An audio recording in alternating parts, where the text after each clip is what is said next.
আসসালামু আলাইকুম। আশা করি সবাই ভালো আছেন। আজকে একটু তিতা কথা বলবো, সেটা হলো আপনি দুবাইতে এসে মানে আরব আমিরাতে এসে বাড়ি গাড়ি করে ফেলবেন, এটা দুঃস্বপ্ন। এটা এই সব ভুলে যান। কেন জানেন? এই দেশে এসে চাকরি করার পর যে স্যালারি পাইবেন, সেই স্যালারি দিয়ে কখনো আপনি বাংলাদেশে বাড়ি গাড়ি করতে পারবেন না, এটা অসম্ভব। 1000 জনে একজন এরকম আলাউদ্দিনের সেরাক পায়, 999 জনে হইলো হেডে বাতি। মানে যা ইনকাম করবো সংসার চালাইলে আর কিছু থাকবে না।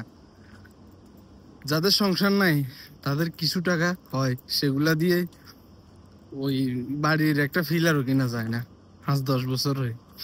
তো যাই হোক, যেটা বলতেছি, দাঁড় খরচ করে সুদের দানের ফেরে নিয়ে আরব দেশগুলোতে আসবেন না।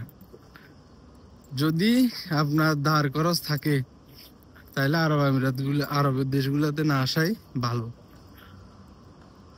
তাহলে আপনার টেনশন কম থাকবে, যা কামাইবেন যদি নিজের টাকা আসতে পারেন তাহলে আপনি যা কামান, ইনকাম না করলেও আপনার দুঃখ কম।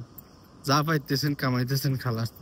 কিন্তু খরচ থাকলে, সুদ থাকলে, লাভ থাকলে, দেওয়ার দেনা থাকলে আপনি মানসিকভাবে অনেক ক্ষতিগ্রস্ত হবেন। কারণ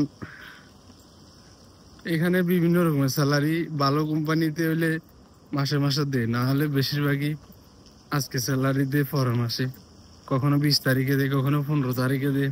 তো এইভাবে এলেই বিলেই যখন দিতে পারে কোম্পানি ইচ্ছা তখন দেয়, যদি ফ্রি বিশাল লোক হয়।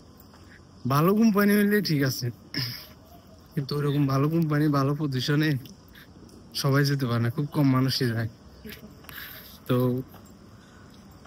যারা ফ্যামিলিতে টাকা মাস্ট দিতে হবে, মানে আপনার লাজিম টাকা দিতে হবে ফ্যামিলিতে খরচের জন্য, তারা খরচ করে আসবেন না।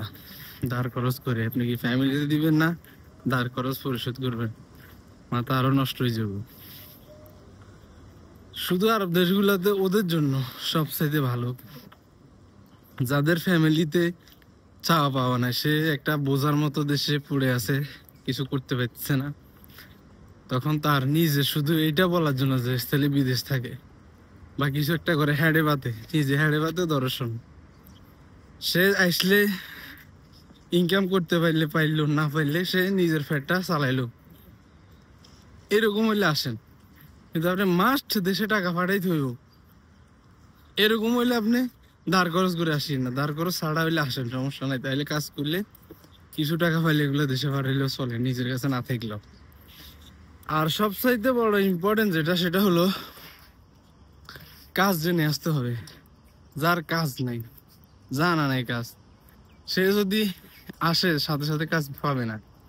কারণ কাজ পেতে হলে তাকে কাজ দেখাইতে হবে। আমাদের মতো যারা কাজ জানে না, বাসা জানে না, আসার পরে ফার্স্টে পাওয়া যায় না সহজে। ওকে, ভালো থাকেন, পরে কথা হবে।